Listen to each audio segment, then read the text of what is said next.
তপশিলি জাতি উপজাতির মধ্যেও বিন্যাস সংরক্ষণ নিয়ে ঐতিহাসিক সিদ্ধান্ত সুপ্রিম কোর্টের। 7 বিচারপতির ডিভিশন বেঞ্চের 6 জন বিচারপতি পুনর্বিন্যাসের পক্ষে রায় দিয়েছেন। সরকারি শিক্ষা প্রতিষ্ঠান এবং চাকুরিতে তপশিলি জাতি জনজাতিদের মধ্যে একাংশকে চিহ্নিত করে আলাদা করে সংরক্ষণের সুযোগ দেওয়া যেতে পারে বলে ঐতিহাসিক রায় দিল সুপ্রিম কোর্ট। বৃহস্পতিবার শীর্ষ আদালত জানিয়েছে, এ বিষয়ে সিদ্ধান্ত গ্রহণের ক্ষমতা সংশ্লিষ্ট রাজ্য সরকারের।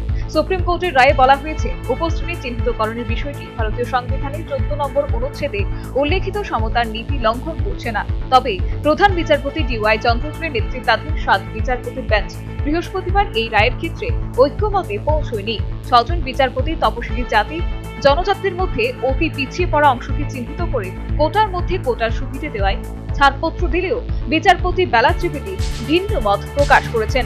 এবার তপশিলি জাতি এবং উপজাতিভুক্ত নাগরিকদের মধ্যেও হবে শ্রেণীবিন্যাস। সেই বিন্যাসের ভিত্তিতে নতুন করে ঢেলে সাজানো হবে সংরক্ষণ ব্যবস্থা। এর আগে 2004 সালে সুপ্রিম কোর্টের 5 বিচারপতির সাংবিধানিক বেঞ্চ তপশিলি জাতি এবং উপজাতির মধ্যে আলাদা শ্রেণীবিন্যাসের দাবি খারিজ করে দিয়েছিল।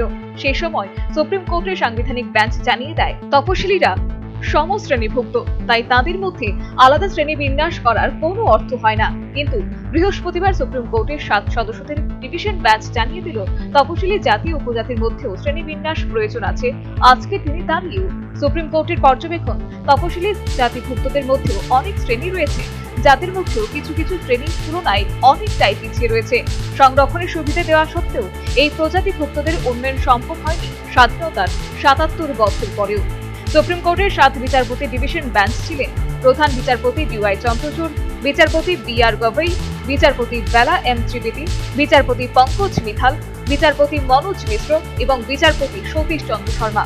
7 বিচারপতির মধ্যে 6 বিচারপতি একমত যে দেশের সব তপশিলি জাতি বা উপজাতিভুক্ত নাগরিক সমশ্রেণীভুক্ত নন, তাই তাদের মধ্যে আলাদা শ্রেণীবিন্যাস করা যেতেই পারে। শুধুমাত্র বিচারপতি বেলা M ত্রিবেদী দ্বিমত পোষণ করেন। এই রায়ের ফলে দেশের সংরক্ষণ ব্যবস্থা পুরোপুরি বদলে যেতে পারে, কারণ এরপরও কোনো রাজ্য চাইলে তপশিলি জাতি SC বা উপজাতিভুক্তদের অর্থাৎ ST শ্রেণীবিন্যাস করে আলাদা আলাদা শ্রেণীর জন্য আলাদাভাবে সংরক্ষণ চালু করতে পারে। তপশিলিদের মধ্যে যারা বেশি অনগ্রসর তাদের জন্য দেওয়া যেতে পারে বাড়তি সংরক্ষণ, তবে সেক্ষেত্রে সার্বিক যে সংরক্ষণের মাত্রা সেটা পরিবর্তন করা যাবে না কখনো। বিথিন সরকারের রিপোর্ট, নিউজ ভ্যানগার্ড।